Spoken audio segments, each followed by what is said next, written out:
Hello student, केएसएन chemistry classes में आपका स्वागत है। कैसे हैं बच्चों आप लोग। आज हम सॉल्यूशन के चैप्टर में राउल्ट्स लॉ यानी राउल्ट का नियम पढ़ने वाले हैं, जो कि 2021 के पेपर में इसके आने के चांस बहुत हैं।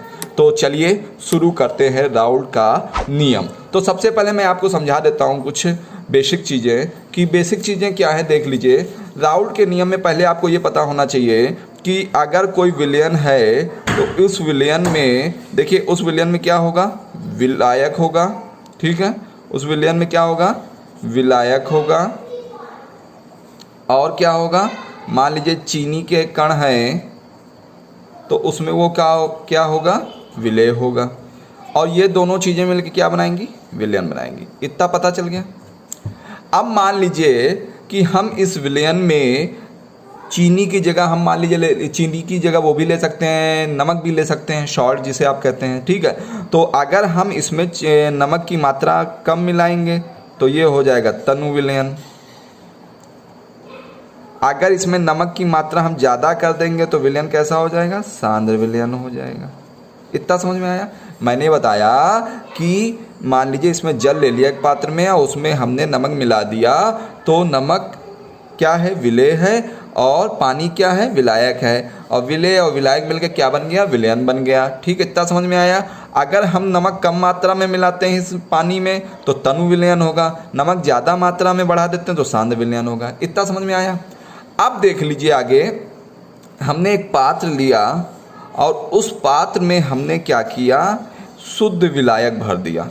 शुद्ध विलायक यानी उसमें विलेय की मात्रा बिल्कुल नहीं है। ठीक है, और एक पात्र हमने लिया, उसमें हमने विलायक लिया। ठीक है, और साथ में विलायक के साथ आप देखेंगे हमने सॉल्ट्स भी इसमें यानी नमक भी हमने इसमें मिला दिया। ठीक है, तो इसमें क्या है, विलायक भी है और विलेय भी है। ठीक, अब यहाँ पर जो शुद्ध विलायक है उसके जो वाष्प, उसकी सरफेस से जो वाष्प उठेंगे वो सभी जगह से समान रूप से उठेंगे। वाष्प जो दर होगी वो क्या होगी, सभी जगह समान रूप से होगी। ठीक है, परंतु यहाँ पर क्या है, यहाँ पर आप देखोगे जो विलायक है, विलायक के साथ इसमें विलेय भी मिले हुए हैं, यानी इसकी सरफेस में जो वाष्प की दर है वो शुद्ध विलायक की तुलना में इस विलयन में उतनी स्ट्रांग नहीं होगी। यानी क्या कहने का मतलब है, वाष्प दर क्या होगी, इसकी तुलना में इसकी कम होगी। क्यों कम होगी, क्योंकि इसमें विलायक के कण के पार्टिकल के साथ साथ विलेय के भी तो पार्टिकल आ गए। ठीक है, मान लीजिए विलेय का पार्टिकल है, ये विलायक का है, तो दोनों पार्टिकल आ गए कि नहीं आ गए, तो इसके वाष्प की दर क्या होगी, कम हो जाएगी। कम हो जाएगी कि नहीं कम हो जाएगी। और इसी जगह शुद्ध विलायक है, इसके वाष्प की दर क्या होगी, इसकी तुलना में ज़्यादा होगी। तो यही राउल्ट का नियम क्या कहता है, देख लीजिए राउल्ट का नियम क्या कहता है। देखिए कि राउल्ट के नियमानुसार, राउल्ट के नियमानुसार, नोट करते चलिएगा कॉपी पे, किसी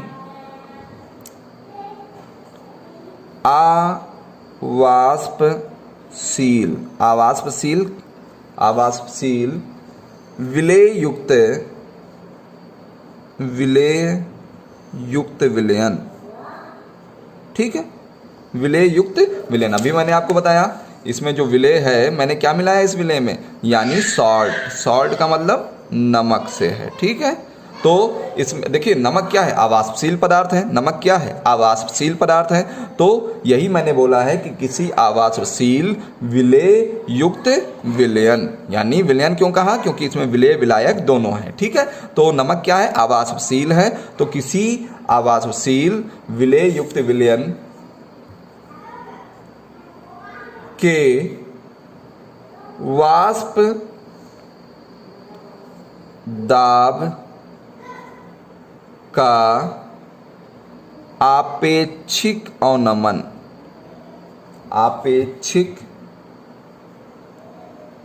अवनमन विलेय के मोल प्रभाज के विलेय के मोल प्रभाज के बराबर होता है। ठीक है, वेरी मोस्ट इंपॉर्टेंट। ठीक, इसके डिफिनेशन क्या है? राउल्ट के नियमानुसार किसी आवासशील में, यानी हमने उसमें क्या मिलाया था? आवासशील में हमने क्या मिला दिया था? यहाँ पर विलयन में विलायक के साथ क्या मिला दिया? विलेय मिला दिया। और विलेय में क्या मिलाया? सॉल्ट्स मिलाए, यानी नमक मिलाया है। तो ये क्या है? आवासशील विलेय पदार्थ है। नमक क्या है? आवासशील विलेय पदार्थ है। ये विलेय जो है विलेय पदार्थ, सॉरी। ठीक है, तो क्या इसके आगे क्या है? विलेय युक्त विलयन के वाष्प दाब का आपेक्षिक अवनमन विलेय के मोल प्रभाज के बराबर होता है। ठीक है, तो आपको मैंने मोल प्रभाज बताया है। अगर अभी तक आपने मोल प्रभाज का आपने ये डिफिनीशन और उसके आंकिक प्रश्नों को नहीं देखा है तो डिस्क्रिप्शन में जाइएगा, लिंक पड़ा हुआ, आसानी से आप वहाँ पर देख सकते हो। ज़्यादा से ज़्यादा लोगों को शेयर भी कर सकते हैं। तो चलिए आपको मैं आगे बताता हूँ। अब देखिए इसके सूत्र की व्युत्पत्ति कैसे करेंगे। तो पहले चीज़ तो आपको ये बताना चाहिए यहाँ मोल प्रभाज क्या है। मैं मोल प्रभाज के बारे में बता दूँ तो मोल प्रभाज में पहले देख लीजिए, विलेय के मोलों की संख्या, विलेय के मोलों की संख्या को किससे प्रदर्शित किया? n से, स्मॉल n से। और विलायक के मोलों की संख्या को किससे प्रदर्शित किया था? वहां पर कैपिटल N से। ठीक, साथ ही साथ विलेय और विलायक के कुल मोलों की संख्या क्या थी? क्या थी? Small n plus capital N, यही तो थी। तो बस लिख दीजिए यहाँ पर विलेय का मोल प्रभाज बराबर विलेय के मोलों की संख्या। ठीक है, विलेय के मोलों की संख्या बटे विलेय और विलायक के कुल मोलों की संख्या। समझ में आ गया? विलेय का मोल प्रभाज क्या है? स्मॉल n क्या है? विलेय के मोलों की संख्या, और बटे क्या है? n, small n plus capital N। तो ये क्या है? विलेय और विलायक के कुल मोलों की संख्या है। ठीक है, ये पता चल गया। अब आ जाइए थोड़ा सा इधर।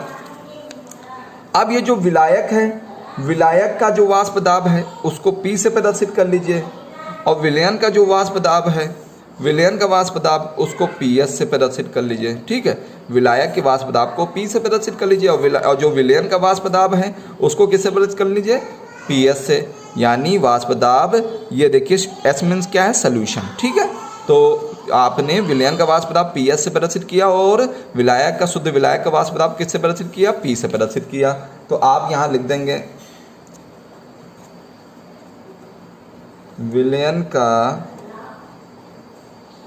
वाष्प दाब बराबर PS।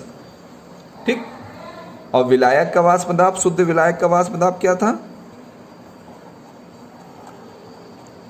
वाष्प दाब क्या था? P था। ठीक है, यहाँ लिख देंगे, यहाँ क्या लिख देंगे? वाष्प दाब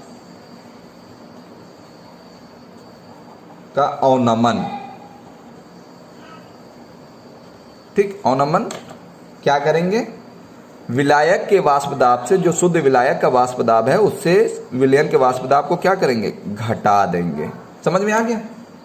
इसी के साथ साथ अगर वाष्प दाब का आपेक्षिक अवनमन, एक शब्द आया था यहाँ पर, ये देखिए ऊपर आपेक्षिक अवनमन आया था, दिख रहा है आपको? आपेक्षिक अवनमन। तो यहाँ पर क्या लिख देंगे? वाष्प दाब का आपेक्षिक अवनमन P माइनस PS बटे P। ठीक, समझ में आ गया? तो ये आपका, तो अब इन्होंने कहा क्या है? देख लीजिए, किसी आवासशील विलेय युक्त विलयन के वाष्प दाब का अपेक्षिक अवनमन विलेय के मोल प्रभाज के बराबर होता है। तो फार्मूला क्या निकल के आएगा? ये देखिए, ये चीज़ और ये चीज़ लिख दीजिए, इसके बराबर होता है। तो P माइनस पी एस बटे पी बराबर क्या होगा, स्मॉल एन बटे एन प्लस कैपिटल एन। तो एन प्लस कैपिटल, ये आपका फार्मूला निकल के चला आया। ठीक है, ये पता चल गया आपको। तो यही राउल्ट का नियम है, यही राउल्ट का नियम है। ठीक है, आगे आ जाइए। अब इसकी सीमाएं आ जाती हैं कभी कभार पेपर में क्या आ जाता है, इसकी सीमाएं कभी कभार पेपर में आ जाती है। तो सीमाएं भी सुन लीजिए, सीमाएं क्या होता है, और इसके बेस्ड जो न्यूमेरिकल है वो कल हम आपको बताएंगे। ठीक है, तो न्यूमेरिकल देखा करिए, न्यूमेरिकल आते हैं पेपर में, आप लोग देखते नहीं है सही से, इसका आपको खामियाजा फिर आप खुद नुकसान उठाएंगे। तो आइए इसकी सीमाएं हम लिख लेते हैं। राउल्ट के नियम की सीमाएं क्या है, यहाँ हेडिंग डाल देते हैं, राउल्ट के नियम की सीमाएं। पहली चीज तो सबसे बड़ा जो नियम है ये है कि यह जो नियम है वो तनु विलयन के लिए केवल लागू होता है। यह नियम तनु विलयनों पर लागू होता है। ठीक है, मैंने कहा था वहां पर, क्या कहा था आपसे, यही कहा था कि जो एक अगर नमक की मात्रा कम होगी तो तनु विलयन होगा, अगर नमक की मात्रा बढ़ा देंगे तो उसमें क्या होगा, सांद्र विलयन होगा। ठीक है, नंबर 2, यह नियम केवल अवाष्पशील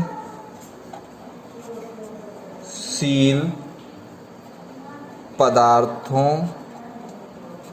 के विलयनों पर लागू होता है,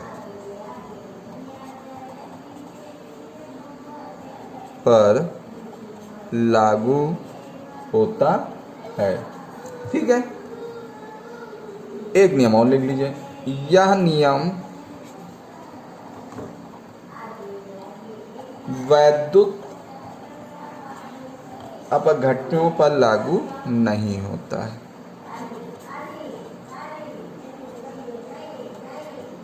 नहीं होता है। ठीक है, प्लस माइनस चार्ज जिसमें होता है, ठीक है, तो वहाँ पर लागू ये नहीं होता है। तो ये राउल्ट के नियम की सीमाएं हैं। ठीक है, समझ में आया कि नहीं आया? तो देख लीजिए एक बार फिर से, थोड़ा सा रिपीट कर देते हैं कि किसी आवासशील विलय युक्त विलयन, ठीक है, किसी आवासशील विलय युक्त विलयन में वाष्प दाब का अपेक्षिक अवनमन विलय के मोल प्रभाज के बराबर होता है। तो यहाँ पर एक बार डायग्राम देख लीजिए, यहाँ क्या बताया था, शुद्ध विलायक लिया था जिसका वाष्प जो दाब है, वाष्प क्या है, आसानी से वो वाष्पित हो जाएगा। परंतु इसी जगह पे अगर हम विलयन ले लें, उसमें हम विलायक में क्या करेंगे, नमक की मात्रा मिलाएंगे। ठीक है, तो अब इसमें क्या हुआ, तो विलयन बन गया। अब विलयन जो बना है इसमें विलय के भी पदार्थ हैं, विलय के भी कण हैं और साथ ही साथ विलायक के भी हैं। तो दोनों के कण हैं कि नहीं है, इसकी सरफेस पे जब वाष्प और वाष्प पे जो होने की दर है वो क्या हो जाएगी, कम हो जाएगी। कम हो जाएगी कि नहीं कम हो जाएगी। तो जो विशुद्ध विलायक का वाष्प दाब है उसको P से प्रदर्शित कर दिया और विलयन का वाष्प दाब उसको PS से प्रदर्शित कर दिया। ठीक है, तो यहाँ पर मोल प्रभाज के बराबर होता है। तो विलय का मोल प्रभाज आपके सामने ये लिखा हुआ है और वाष्प दाब का अपेक्षिक अवनमन ये लिखा हुआ है। दोनों इसके क्या हैं, ये बराबर हैं कि नहीं है। किसी अवाष्पशील विलय युक्त विलयन की वाष्प दाब का अपेक्षिक अवनमन विलय के मोल प्रभाज के क्या है, बराबरी तो है भैया। समझ में आ गया कि नहीं आ गया? तो आज के लिए केवल इतना ही काफ़ी है। अगर ये वीडियो आपको अच्छा लगता है तो ज़्यादा से ज़्यादा लोगों को शेयर करें, लाइक करें, कमेंट करें और साथ ही साथ सब्सक्राइब भी करें। जय हिंद, जय भारत।